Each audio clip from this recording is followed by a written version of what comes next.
Welcome to the YAHOWah blog. I am your host, Craig Winn, and this handsome fellow, of course, is Wookiee. We're here to bring you the second episode of Chakmah, Choter. Chakmah is the Hebrew word for wise, and according to the King of Kings, the returning King, our Savior, this Son of God, and the Messiah, so he's in a position where he ought to know, the Choter is Chakmah, as is his wife, according to the great king. We were considering the fourth statement, actually the third statement of Dode's Ode to the Choter, his introduction to the concept of providing a Choter for his people in our previous program. And so we're going to continue with that statement. It reads, against the mouths and the pronouncements,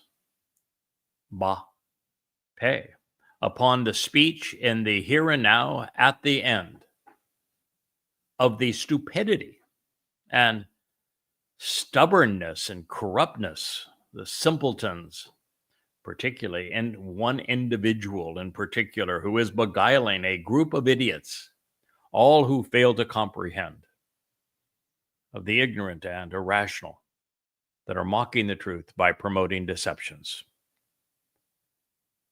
A Choter, the rod of divine justice, a stem off the main branch, a productive sucker from the fallen trunk.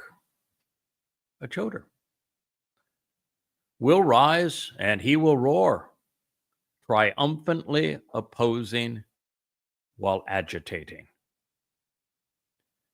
And so the language of the one who learns, who comes to understand, and then teaches will focus on what he observes.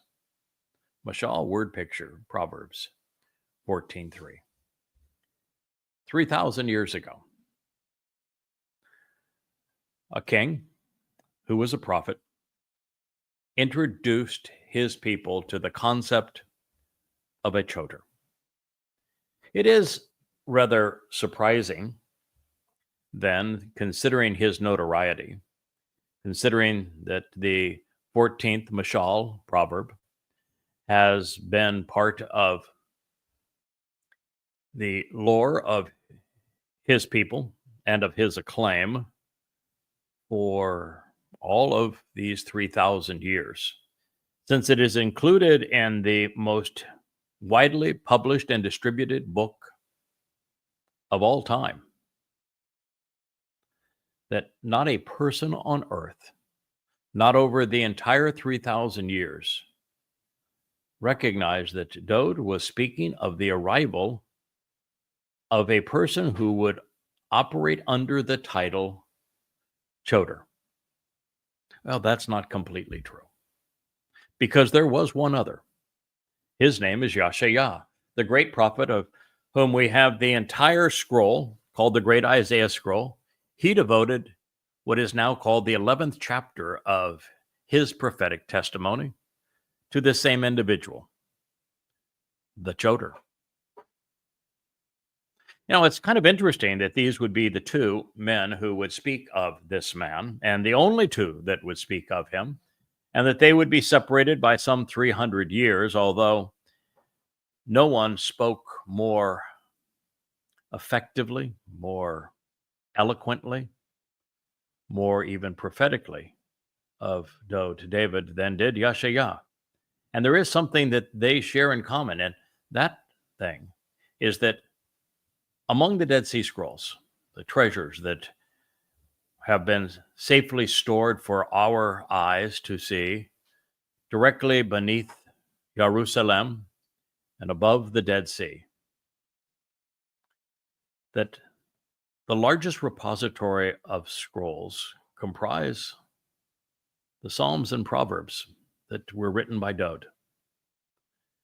And second unto them are the prophetic revelations of one Yahowah. There are more of both of them even than there are Torah scrolls. And that really shouldn't be surprising. And it is so because, well, Moshe revealed God's narrative about creation, the garden, the flood,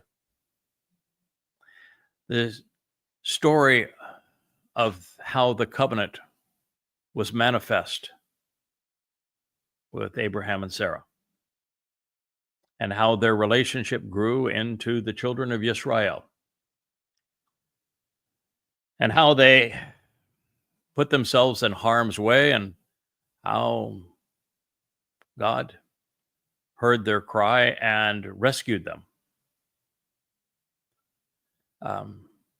through this exodus, and then presented the merit of his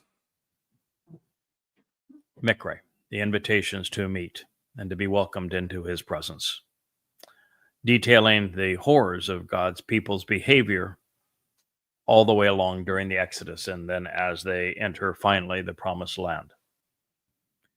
And while that narrative is essential and beloved, filled with guidance and teaching, as the word Torah actually means, those are words on a page. Dowd was the flesh and blood of the Torah. He is the living manifestation of the Torah. He is actually the Word made flesh.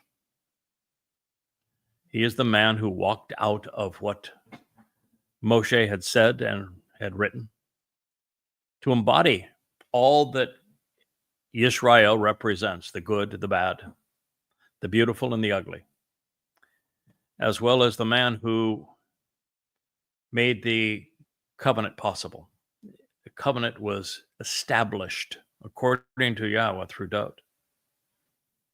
And so we should not be surprised that Dowd's lives as Messiah and King, as the Lamb and our Savior, as the returning Shepherd and King, are all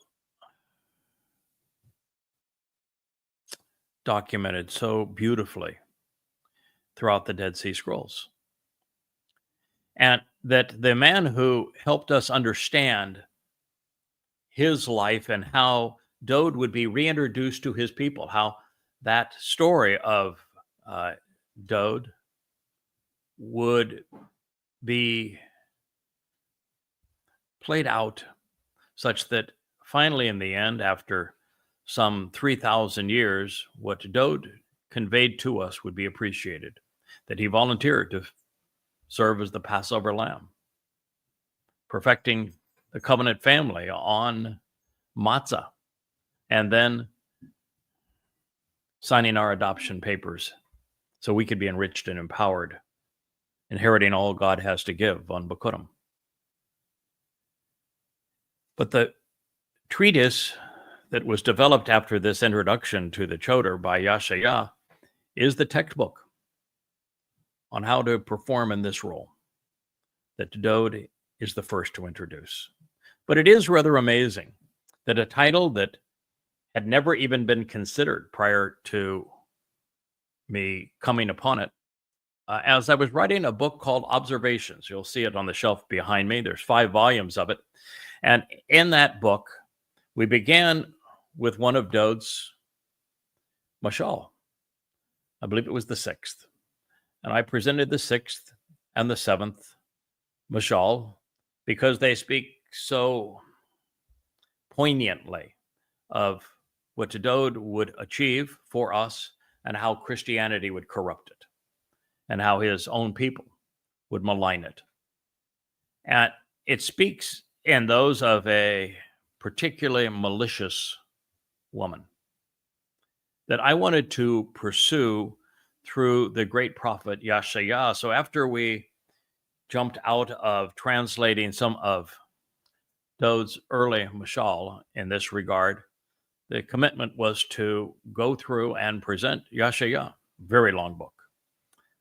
And as I was doing that, finished through the 10th chapter and into the 11th, all of a sudden now I'm introduced to this lone man that is bequeathed with the 7 spirits of Yahowah, such that this is unprecedented. Nothing like this has ever occurred previously. And you're reading this and it's, you go, why is no one talking about this Choter? Particularly when this individual represents everything that is important in the last days. He is the person who writes the books that Yahowah lifts up so that you can, know the truth about God. And it is genuinely essential. And so during that time, and you're reading Choter, and you say, wait, this is really an important term. I need to understand what it means. And you go back into the 10th chapter, and it explains that, yes, this Choter is both a rod of divine judgment and also a stem off the original branch, even a sucker off the old rootstock that gives it new life.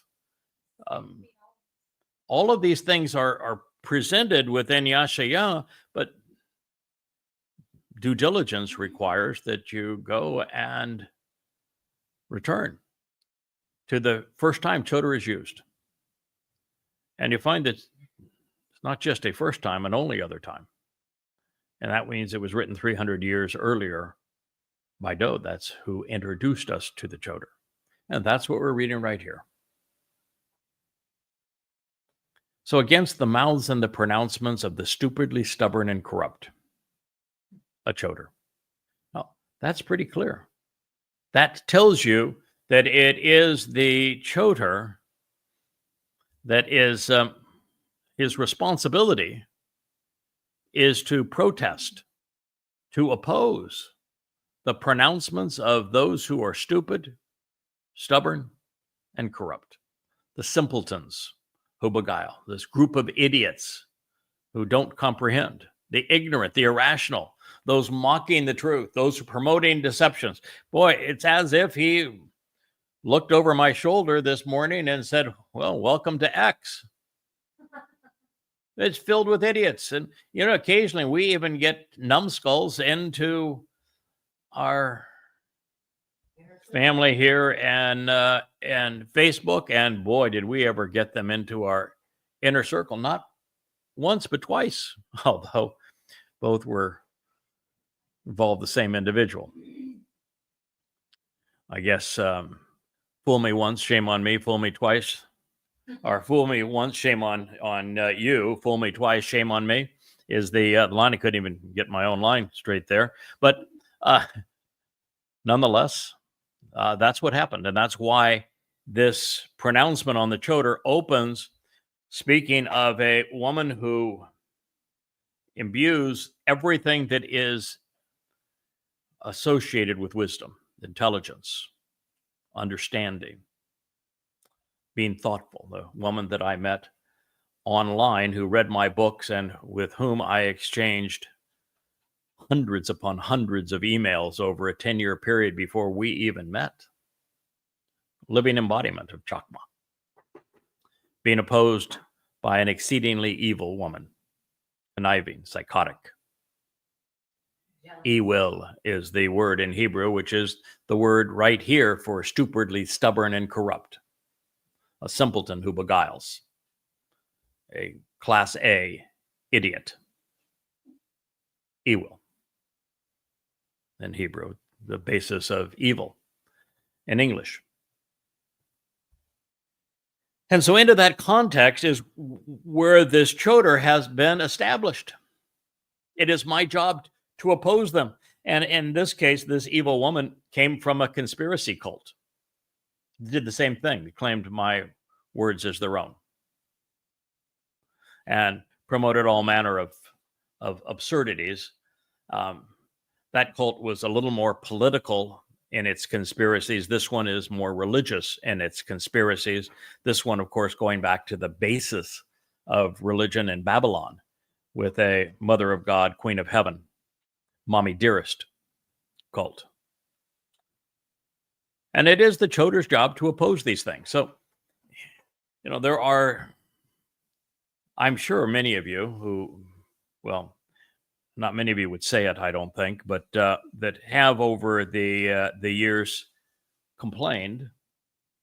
Well, by the way, we have set up a complaint box. It's courtesy of King Dode and Nabi Yashaya, courtesy of Yahweh in Shamaim, where all criticisms can be duly filed, received, processed, and resolved. So, got a criticism, you know where to send it.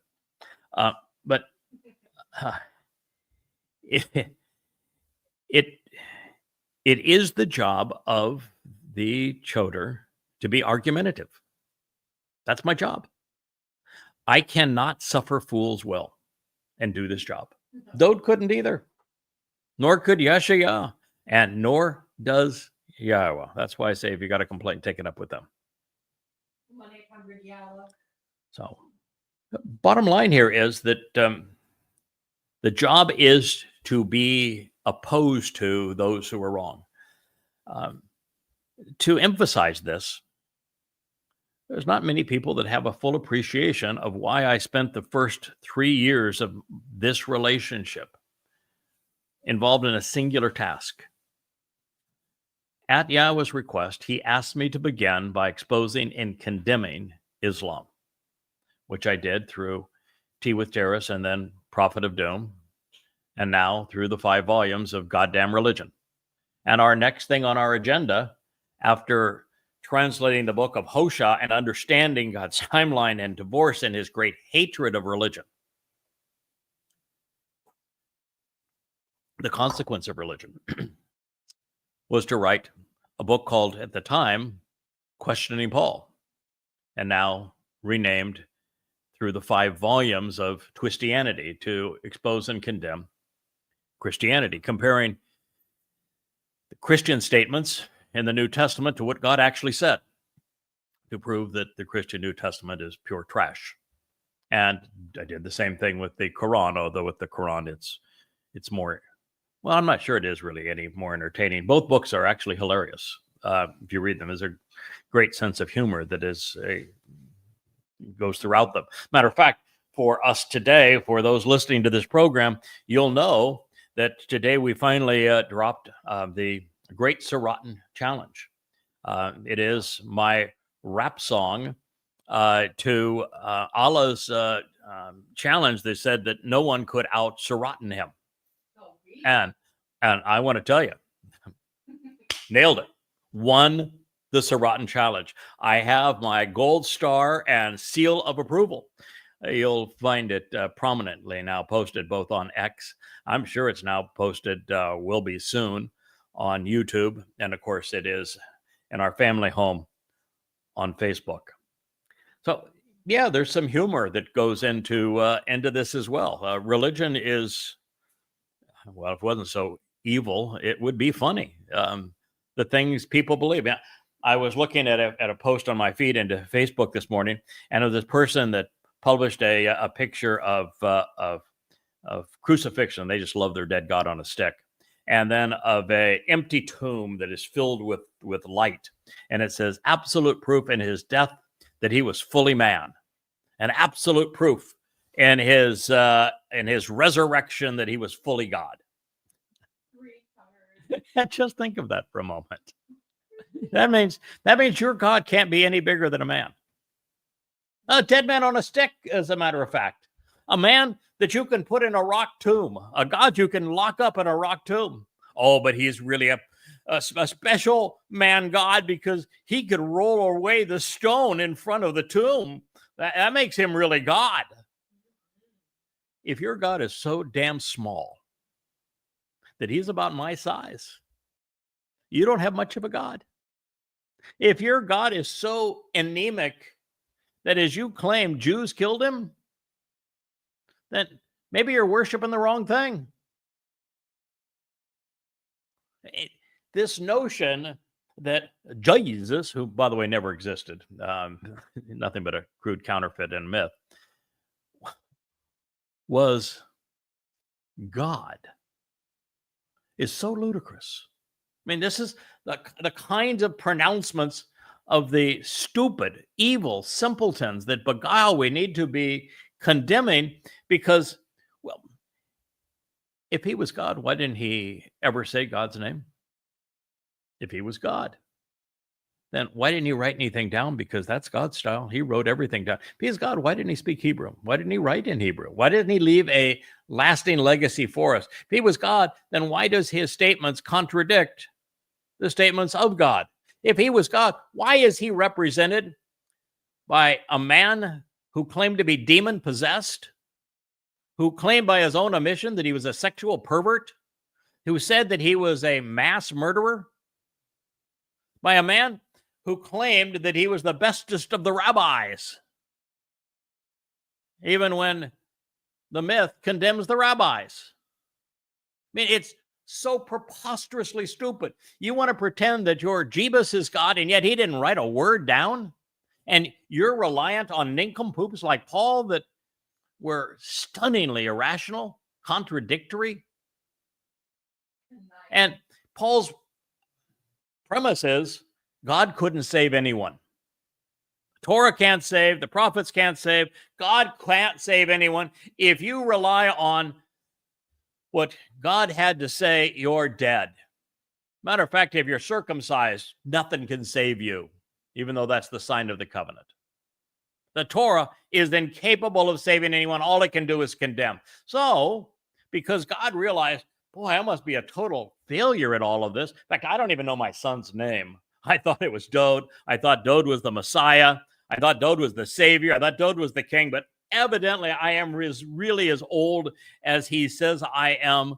So, gee, gosh, Willie, I think I need this mass murdering, demon possessed, sexual pervert who's got the IQ of a gnat to misappropriate and misquote everything I have said and to twist it to demonstrate that I'm incompetent and I can't save anyone, but he, the murderer, is going to be your savior.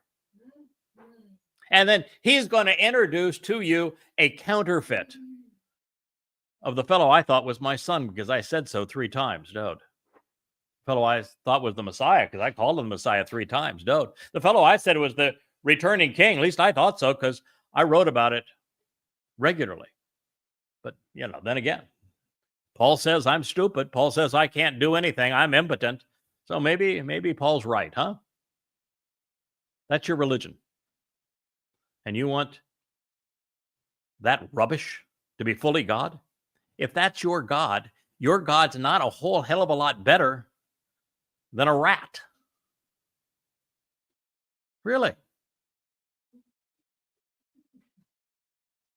Well, I guess at least it's not a snake, so it's not Allah, but that is what Allah Akbar means, by the way, is Allah's a rat, but maybe we've found something here. What do snakes eat, by the way? Rats. What are Muslims, who are Muslims killing? Okay, so here we are. The Choter's job is to do as I'm doing. Speak out against the pronouncements and the stupidity of the stubborn and corrupt.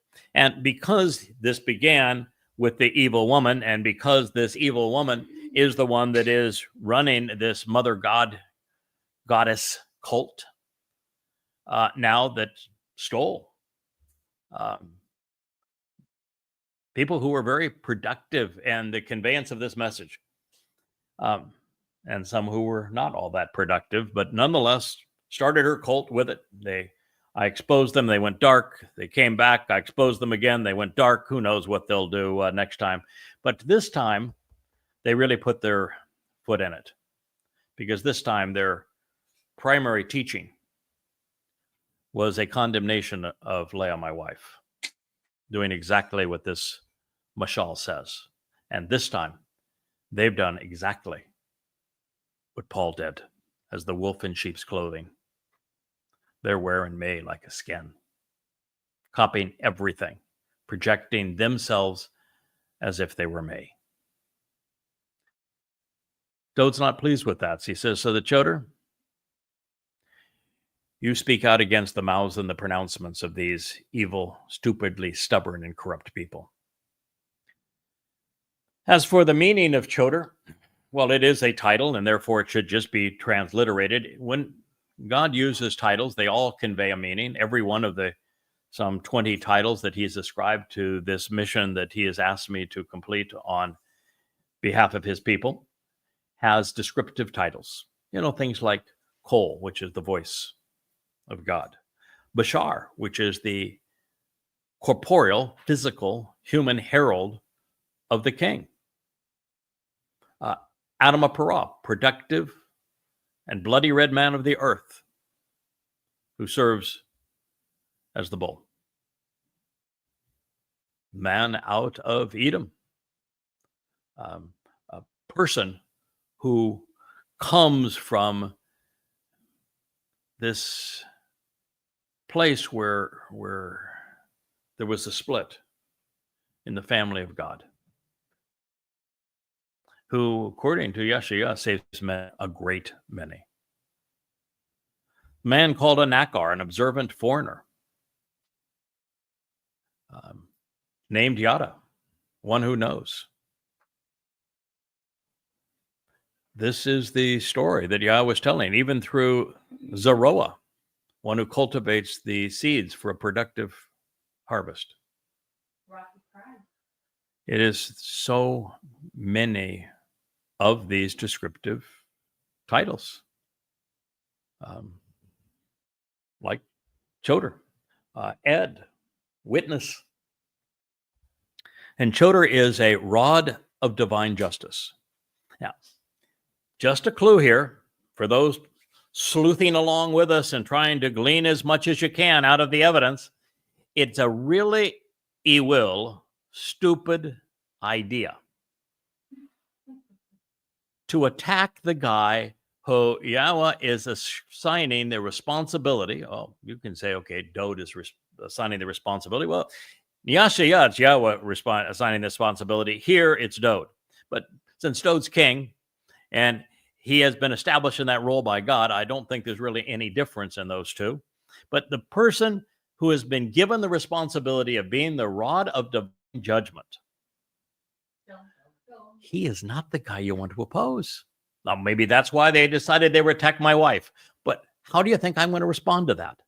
The same way Yahweh responds when you attack his son, by the way. Or his bride, Yisrael. Exactly the same way. Matter of fact, Yahweh is more aggressive when you assault and attack Israel, as Muslims and Christians and progressives are going to find quite soon, than he is if you attack him. Yahweh is actually more defensive and supportive of his beloved son, Dode, than he is himself. And in this case, as Dode's herald, Dode is exceedingly protective of the work I am doing for him. And so he is laying it out just as Yahshua laid it out. To oppose him is a really stupid idea. And what is the opposite of stupid? Intelligent. Yeah, that would be it. And what is the opposite of opposing? Supporting. So wouldn't it be, by corollary, really intelligent to support the efforts of the Choter? Well, and while at it, not condemning his wife because he doesn't like that. I constantly tell the world when they show pictures of Gaza being obliterated, I said, it turns out Jews don't like it when you rape them, terrorize them, mutilate them, burn them alive, abduct them. They don't like it very much. So if you don't like the consequence of how they respond, just don't do those things. Same thing would be true when it comes to attacking and bitterly demeaning my wife. Oh, by the way, I did, just for giggles, since they based their denunciation of my wife on Zechariah 5. I completed my translation of it this morning and writing now the commentary of it. And boy, did they ever get that one wrong. But that is their propensity. So it's a Choter. It's a rod of divine justice. He is a stem off the main branch. Who is the main branch? The guy who wrote this ode to the Choter. The main branch is Dode. He is the branch off of the tree of lives. Not am I a branch off of the main branch, Dode, of the tree of lives, but my primary role at this time is to be the main branch of the tree of knowledge of good and evil. I need you to know what's wrong and what's right, because unless you know what's wrong, you're not in a position to embrace what's right. They go hand in hand. And that's my primary job.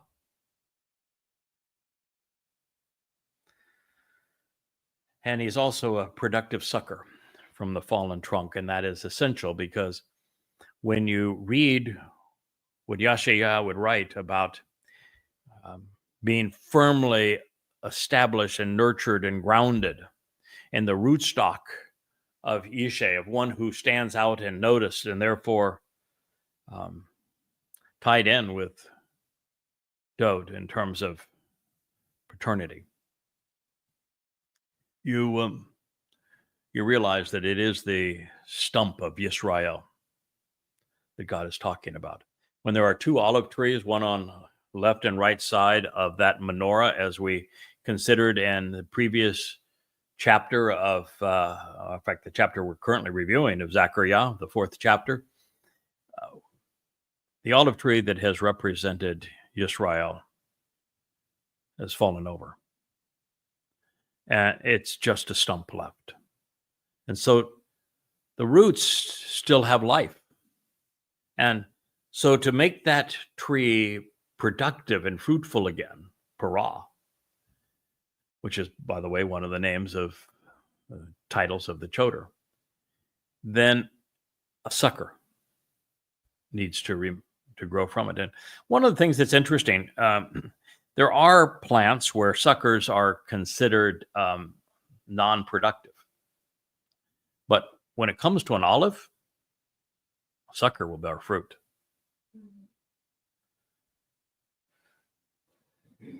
And this says, Dode says, that this Choter will rise and he's going to roar. Well, until we started the YAHOWah blog at YAHOWAH's insistence, I had neither risen nor roared. I had stayed nose down in the Torah, prophets, and Psalms, and I had done a whole lot of writing. But I've risen. I'm looking up now. And I'm here to roar, which is why we're doing the YAHOWah blog. And according to Dode, we're going to be successful. We're going to triumph. And in particular, in opposition to the numbskulls, to the religious, to the political, to the conspiratorial, to those who are traitors. And we're going to agitate them. I'm pretty good at that.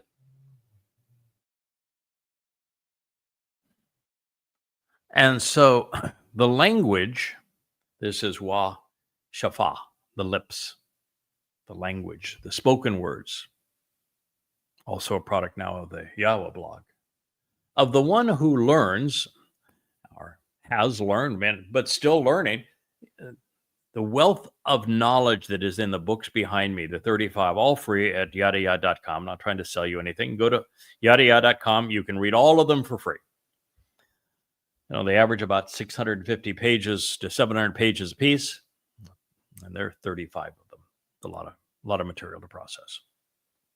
And my job now is to take all that I have learned there and all of the connections I have made to understand, all of the insights that I have discerned from the Torah, the prophets, and the Mizmor, and to share them with you. The purpose of the YAHOWah blog. And in doing so, my approach has to be the same as was Dode's, as was Yahowah's, as was Moshe's, as is Yahowah's. And what is that? They actually spend more time exposing and condemning religion than they do telling you the truth. And the reason for that until you understand that your religion, well, is as stupid as calling the dead man on a stick fully God. Until you understand how stupid, till you have an appreciation for the fact that the Quran is the most vile, deadly, demonic book ever written, and you can walk away from it and discard it, just as you walk away from the demon-possessed authorship of the Christian New Testament, and you get past the rabbinical scum who erased Yahweh's name and positioned themselves as authorities over God. Till you get past all that, you're not in a position to even process the truth. You're certainly not in a position to approach God. You can pray all you want. God doesn't give a damn. Never asks anyone to pray anyway. You can bow down all you want. That's fine for you too, but I can tell you that anybody that's bowing down to God doesn't know him, and he doesn't know them. You can worship all you want, but if you're doing that, then you're demeaning God, and he has no interest in you. God who doesn't want to be worshipped, wants to be known and respected and listened to, and for us to respond to what we hear him say, which we hear by reading the Torah, the prophets, and the Psalms. But until you separate yourself from religion, as Adam and Sarah did when they left Babylon, as Moshe did when he left Mitzrayim, as Doe did when he left his father behind and went to Bethlehem to tend sheep, as I did, when I realized that there was no way to rationalize Christianity. There were too many unanswerable questions, too many conflicts. And I reasoned myself out of it after having been immersed in it up to my eyeballs. I just said, I can't continue this charade. It's obviously false. And so, there we are. That is where we are in this process, and it is the job of the Choter to use language and be symbolic of one who came to realize that everything I'm sharing with you has been there all the time, and that over 3,000 years, other than Yeshaya, Zechariah, and Malachi, Hosea, Yirmiah, no other individual in all of human history understood what was being conveyed. And so that's the way God wanted it. He not only wanted somebody to figure it out from what he had already stated, which means that you have no excuse. Somebody wrote me today, what about the people who really, really believed and a savior before you were communicating this message and they died? What's going to happen with them? My first response is, don't ever believe. Don't ever solicit the beliefs of others. Either know or don't know. And the very idea that this person wrote that when they're asking me, what is the fate of somebody who believes in something that's not true? If I believe that I can walk on water, it doesn't make it so. If I believe that I can grab hold of 1,000 volts and it's just going to make my hair stand out and be better looking, what do you think the result's going to be? If I believe I can put a gun to my head and pull the trigger and that God's going to spare me from being stupid, how do you think it's going to work out? If your belief is in something that is not true, then the value of your belief is in that thing that's not true. The answer is obvious. And you can't blame God. Can't blame me either. You can't be more devoted to learning and then sharing what I have learned than I have been. every waking hour for 24 years since I was called to this mission. I have no other life than this one.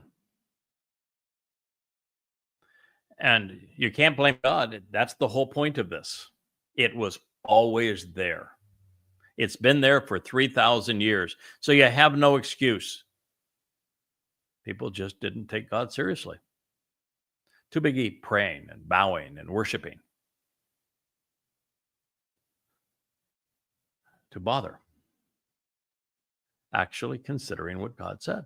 All here. That's the beauty of it. If a goy, a man from Edom,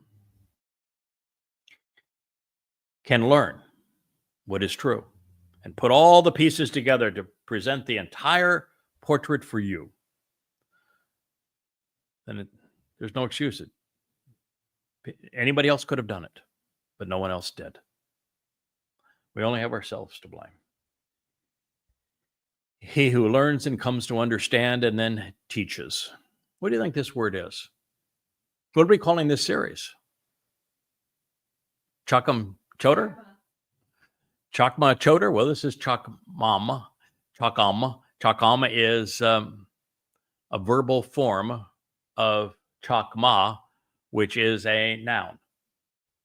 So we are in the process of the actionable aspect of Chakmah. Chakmah, wise. Chakam, to be, one who learns, who comes to understand, and then teaches, one who is intelligent, who is discerning in their thought process.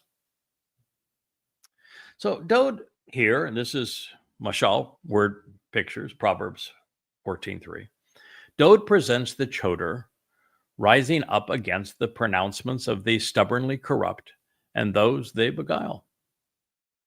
His tool to be wielded against the ignorant and the irrational of this day, and particularly in opposition to unethical political and religious institutions, as well as the conspiratorial nutcases out there, is to be forthright, to share what he has learned, to shut them down. His style is to roar rather than whimper. A few shows ago, Leah said, "Oh, calm down a little bit. You're roaring." Of course I'm roaring. My job to roar. I'm a bull. Have you ever seen a demure bull?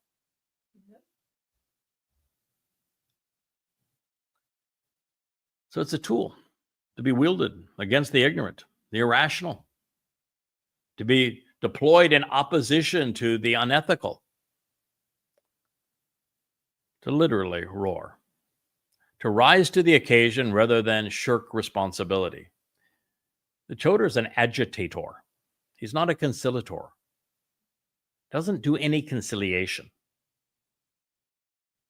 And in these ways, he triumphs magnificently according to his king because he doesn't compromise, because he is intolerant, because he's not trying to find allies among the political and the religious. The Lord knows that's the case, right? For sure as hell don't bond with the MAGAites, the regressive libertards, or the conspiratorialists which permeate social media sites like X. Oh, I'm there to agitate them.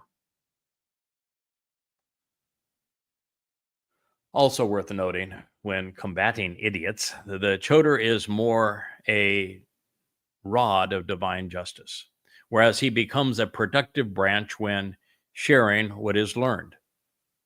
His fort will be the spoken word, affirming that Yahweh was serious about the transition here from writing to speaking. Dode and Yahowah were obviously on the same wavelength about this 3,000 years ago. I was just late to the party. And in this regard, before I would turn on the lights and look to the cameras, and before I would roar into this microphone and the others that we have in our various studios, I would first have to come to embody all of the knowledge that I had acquired along the way. I mean, today I think it can be safely said no one understands the Christian New Testament and its actors, Paul, Peter, Luke, Mark, better than I do, or the fraud that is Jesus. No one on earth understands the fraud that was perpetrated by Muhammad and Allah and the first Muslims, and how their dubious tale is woven into the revolting Quran and Hadith. I don't think there's anybody on the planet that's ever come to understand how the book of Ezekiel explains the scheme that is rabbinic Judaism and that it's false from beginning to end. And he edits that same individual who has written vociferously about Yahowah and what is true about him, and about his love for and our devotion to his beloved son, Dowd. Writing these books based upon amplified translations derived from the oldest extant sources in the Dead Seas, all so that you might know and understand. It's a very unusual resume, isn't it? A resume no one in all of human history shares. There's only one Choter. And now we know why. In Dowd's Mashal word picture, we see the Choter following in the footsteps of the prophets who have enlightened him, because he is as devoted to exposing and condemning what is wrong as he is to revealing and affirming what is correct. That is one of the great mysteries of Christianity and Judaism, even to some extent Islam. They all claim that the Torah, prophets, and Psalms were inspired by their gods, and yet the primary theme in the Torah, prophets, and Psalms is goddamn religion. God hates the stuff, and yet they're all religious. How can you claim that books that expose and condemn religion and do so without compromise were inspired by your God if you're out promoting a religion? Think, people. It says that what the Choter is devoted to exposing and condemning is indeed wrong, as is the fact that what he is revealing and affirming is correct. But of course, he will be excoriated for this by those who are rational, that he, in fact, excoriates. And that he will do so now in social media, which is where you have the broadest voice, where your voice is amplified. Going to be fruitful in bringing God's people home. Therefore, the Choter is to oppose the ignorant and irrational, just as I'm doing today. His weapons, well, are words that are wisely wielded, Chakmah words, Chakmah words. And in this way, Dowd leads us right back to Chakmah, the primary attribute that would set the Choter apart from all others. He has the wisdom, the intellect, to deduce insights that no one has ever seen before, and to lay them out for you so that you might not only understand, but enjoy the process of coming to know and respect Yahowah. It, of course, is what makes the Choter distinct. Reinforcing Yada's Nakar, observant foreigner depiction, Dowd reveals that this Choter is especially observant. Now, I was largely unaware of my role as the LF, productive bull, prior to it being explained by Yashayah in conjunction with Towrah. And it was there that I read about the role the Parah plays as it, in conjunction really with the second half of Towrah. The first half of Towrah is a gleaning of olives from this olive tree that becomes productive, the olive that's on one side of the menorah. It is gleaning of those olives. But the second half of Towrah, to the backdrop of a solar eclipse on the Shabat, the Saturday of September 24th, is about me as a Aleph, as a par, as a para, which is just a productive bull, making it possible for the surviving remnant of Yisrael to live. That's the purpose of the Adamah Parah. And Yahowah, turns out, has lots of terms for bull, par, para.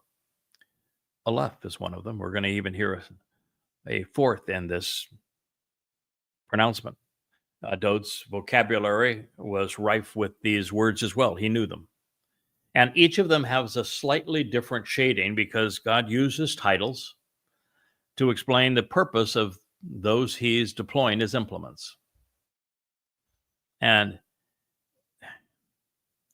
just as Dod is the Lion of Judah, the big roar and ferocious and against opponents, and he will protect those who are with him, and he will intimidate those who would harm them. Dod is the magnificent Lion of Judah, but he's also the Passover lamb. In my case, just as it is the case with most of Yahowah's players, I have an animal that I'm associated with. It's the bull. I am a bull.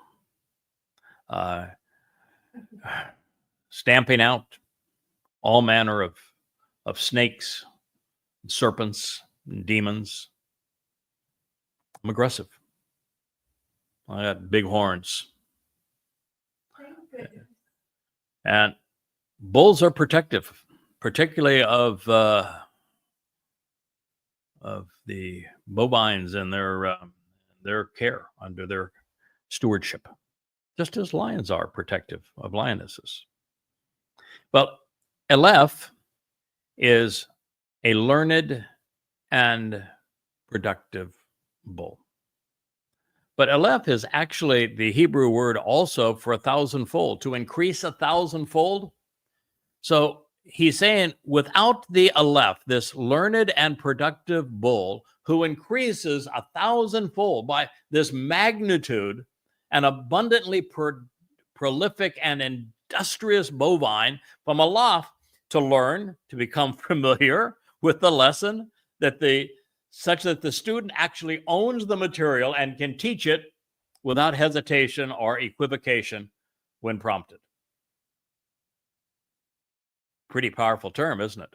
And by the way, it's a term that Yahowah uses in the second of the three statements he wrote on the first of the two tablets, where he tells us that those who are closely examine and carefully consider the terms and conditions of the covenant, that there will be thousands of them who receive Yahowah's mercy, compassion, love, and adoration. Thousands amongst billions. Well, the Aleph is the tool to that in the end. He's a learned and productive bull who increases 1,000-fold. Listen to this. I'm going to say something that my beloved fact checker, who I dearly, dearly love and respect, Mike, he's doesn't like me to say these words. What I'm going to share with you now is something he's asked me to remove from my translation, even though both of these words are the primary meaning of Ibush, because they have been usurped by Christianity to create their Christmas carols. And, well, now we know where they got their material. But because Christians have pilfered the things of God, means that rather than us negating the things that they've stolen, pretending that they don't exist, giving them to them, as Jews did when they didn't defend the fact that Dowd is the Son of God and the Messiah and our Savior, when they had all evidence that says this is true, they went ahead and let Christians steal that from them. Well, I'm not of that mindset, so I'm going to tell you exactly what these words mean, and we're going to have to ponder the implications because, well, folks, they're profound. I read them, and it took me a while just to process it, because this provides far more credit to and responsibility to the Choter than anything I ever signed up for. But nonetheless, I made a commitment that I would go where the words lead, regardless of what they have to say. Dowd is speaking of the Choter, and he says, without the Aleph, this learned and productive bull, who increases 1,000-fold, the manger and the crib are empty.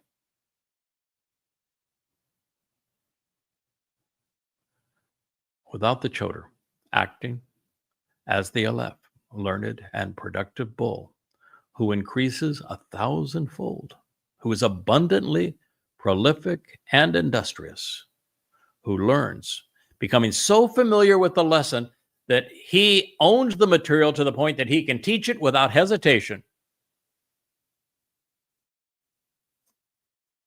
Without him, the manger and the crib, where the flock would live and be nourished, where the children of the covenant would be born and protected, would be empty. Now, that's a lot of responsibility for a person. Now, of course, the Choter is given, as we now know, the seven spirits of Yahweh to make this happen.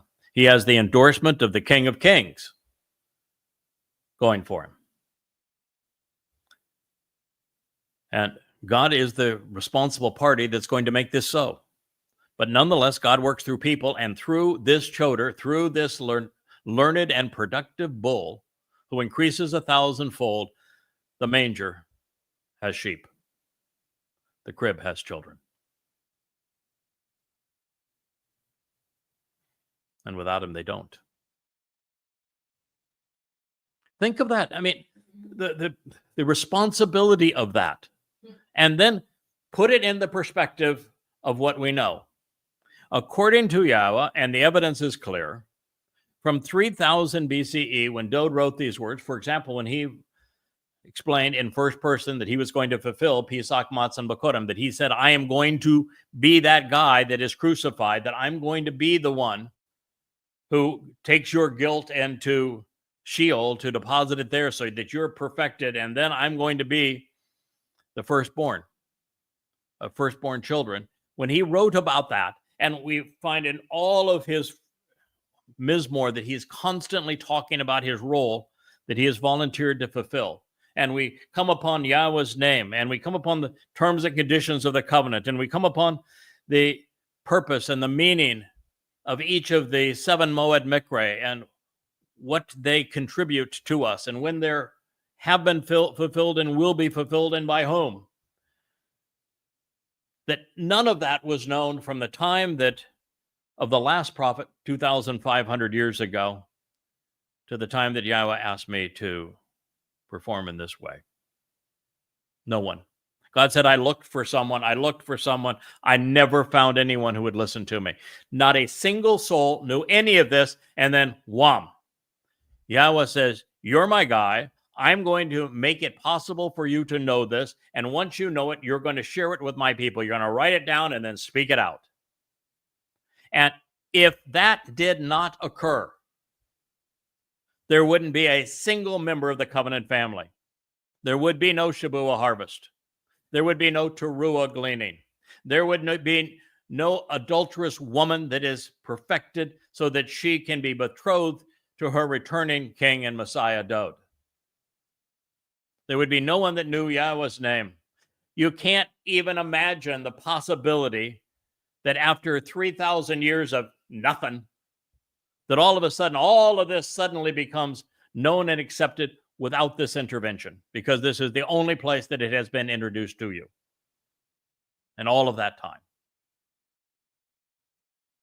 So I know exactly, and so should you, exactly what God has done through this Choter, this rod of divine judgment, this stem off the main branch of the tree of lives, this sucker that gives the rootstock new life, this stem off the tree of knowledge and good and evil, this learned and productive bull. We should all know exactly what he has achieved because it was all written down in the prophets. And the result is we will have a Shabuah harvest. The result is there will be a Towrah ingathering.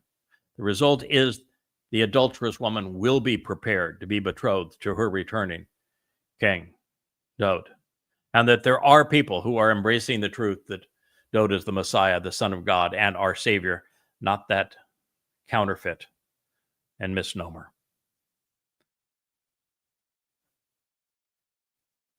This is the reason. While the manger isn't empty, God is calling his flock home, and they know where, how, and when, even why to return. And there will be children of Israel again. The crib will not be empty.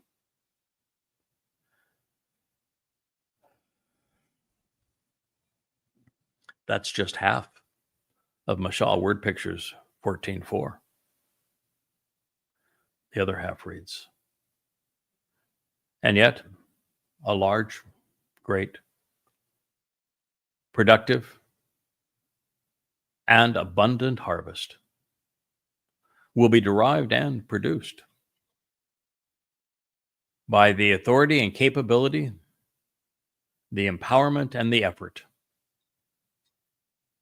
of this shore observant bull, of the thoughtful and responsive bull on this journey, who possesses what he sees, to processes what he sees, to comprehend, and then cares enough to help others perceive the same.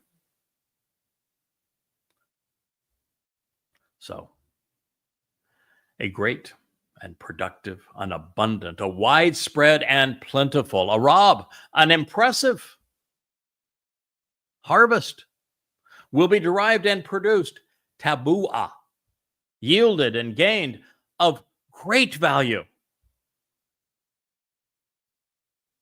by the authority and capability, the empowerment and the effort, the koach, through the qualifications and the resources of this shore, of this observant bull, of the thoughtful and responsive bull, on this journey, who possesses, processes what he sees to comprehend and cares enough for everyone else to share it freely and openly.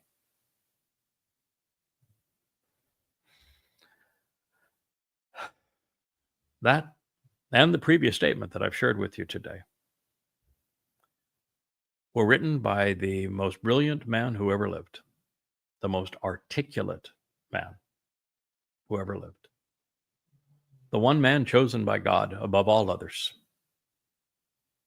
the man whom Yahweh calls his beloved son, his firstborn, by the man that Yahweh anointed not once but 3 times as our Messiah, the man who Yahweh says, I have prepared his seat of honor and his throne for all time, the king who is returning, the man who has lived 2 lives already and will live a 3rd,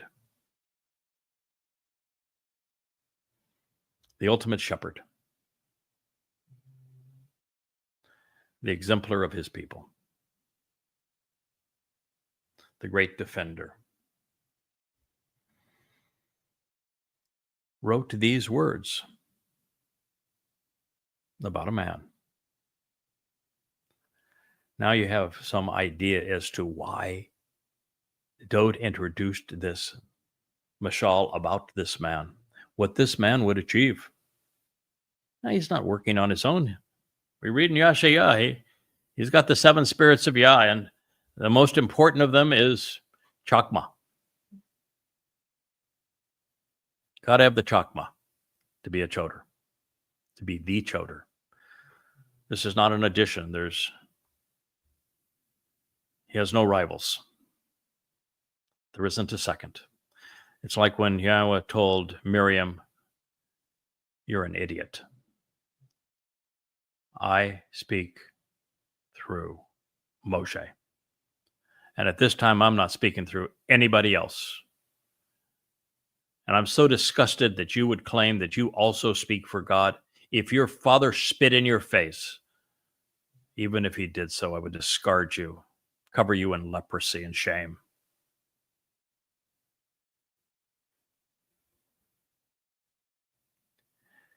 This is a big deal.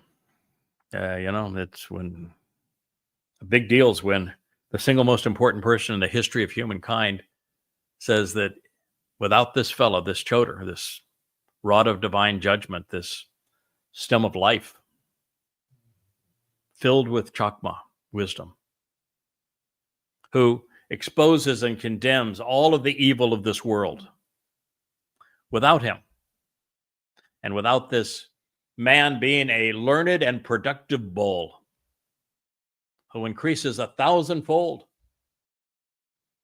there's no sheep in the manger. There's no children in the crib.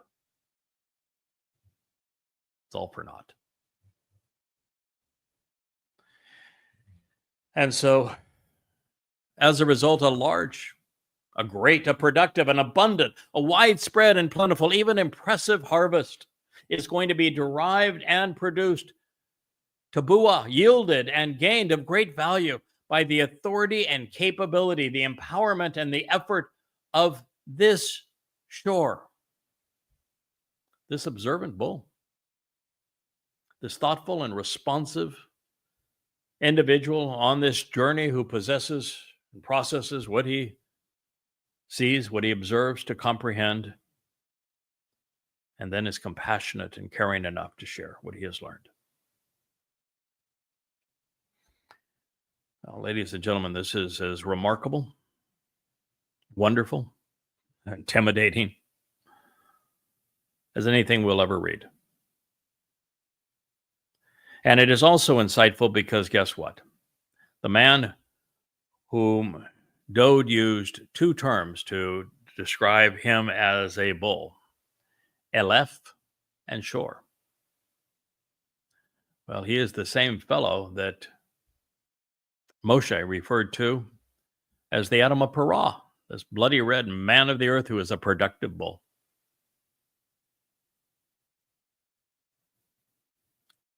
All the same. Adam of Parah, Shor, as well as Eleph.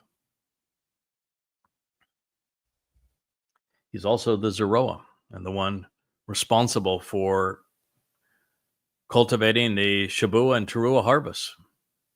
And here we find Dode affirming that this bull will be exceedingly prolific, producing a harvest that is 1,000-fold what would have occurred otherwise. In fact, the math is not just 1,000. It's a very great number because you can't have 1,000-fold none. Now, it's not totally true because Dode has already been one. And so 1,000 times one would be 1,000. And we can be assured that Abraham and Sarah and Yishak, Jacob, Leah is certainly there. And Noach and his sons and his wife's sons would certainly be there. Shamuel is certainly there. Koleb, Yahusha ben Nun, Moshe's successor, would be there. Of course, Moshe, if I haven't already mentioned him, obvious.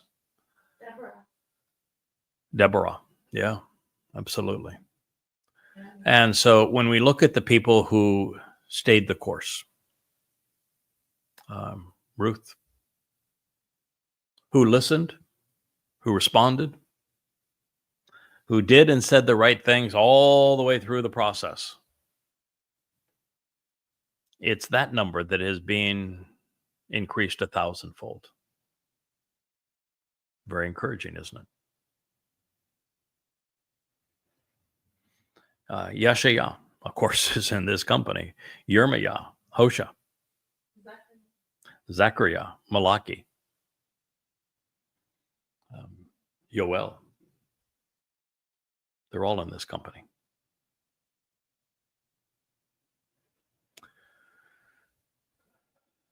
Further, the Choter is doing what I have done, which is to allow to learn, becoming so familiar with the instructions that God has conveyed to us that he comes to own the material, which is why at this point Yahweh said in mid-December, enough, you've written enough. One more book is going to have very little incremental benefit. I want you to start speaking to my people. Now, he didn't tell me to stop writing. Matter of fact, what I'm sharing with you now is something that I have written for the final book that I will publish, coming home for. It's called Bashar Herald. It comes from that book. I would love to be able to share this as a PDF, which maintains the formatting in our Facebook family, but Facebook doesn't allow PDFs, and everything that you post there loses its formatting. So it's a little bit challenging to do this. It's a 45-page analysis of the 14th Mashal. So I'm still writing. I spent all day yesterday translating and commenting on, as it turns out, Zechariah 5, and I will spend most of today completing it. But my primary mission now, according to Yahweh and Dode, is to speak to you, to becoming the audible roar of the Choter. So in these words, the Son of God was inspired to reveal that without our collaboration, the crib containing the children of Israel would be empty. There would be no remnant. That is to say, there would be no Shabuah or Teruah harvest either, and no family homecoming on Yom Kippurim without the Choter, this bull of Yahweh. This mashal was written for the Choter because without the Choter, there would be no kingdom of Dode.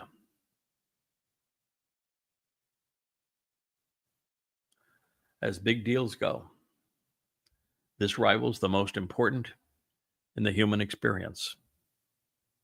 Now, doesn't change the fact that the Choter is the lesser luminary that reflects the sun's light. And in that regard, making the kingdom of Dode possible is one thing. Doesn't change the fact that it's the kingdom of Dode. And I can tell you for certain, I'm not jealous. As a matter of fact, if I could back down 1,000,000 notches such that there wasn't this much responsibility in serving my king and our God, our king and our God, I'd gladly do so. I'd gladly go back to anonymity. But that is not God's intent, and I'm going to honor their intent. So I'm going to continue to roar.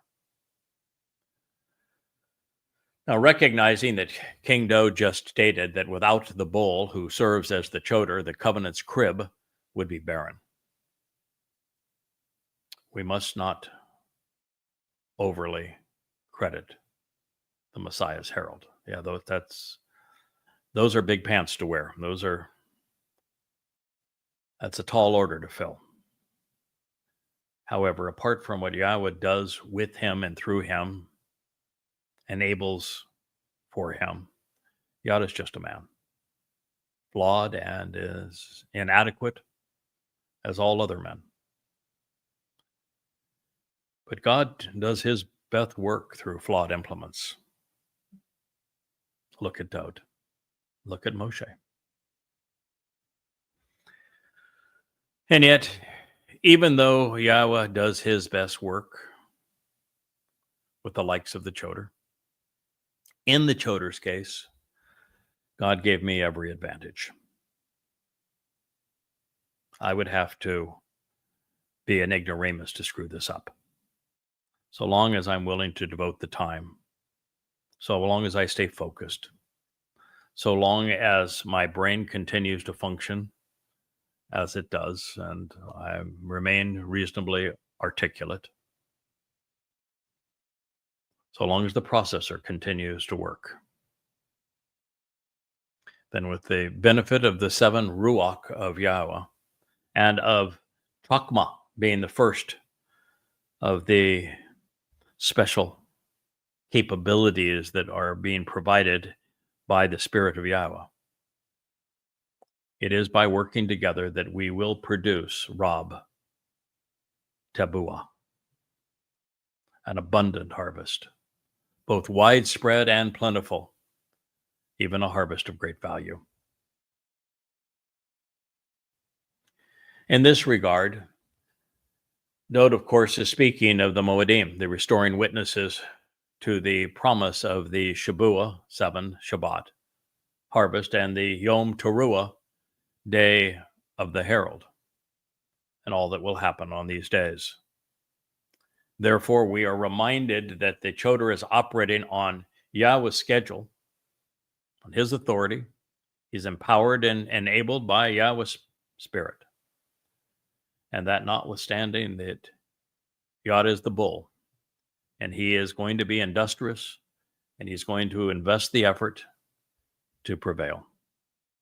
And since the evil woman that was depicted here has turned the Ruach into mommy God, let me remind you that when Yahshua was inspired to write of this Choter, to write the textbook on proper chotering, he made it very clear that the Choter would be empowered, enabled with the 7 spirits of Yahweh. And I can tell you, this bull ain't no woman. And he isn't God. And so if 7 spirits of Yahweh, 7 Ruach of Yahweh don't make one mom, then I can tell you one doesn't make a mom either.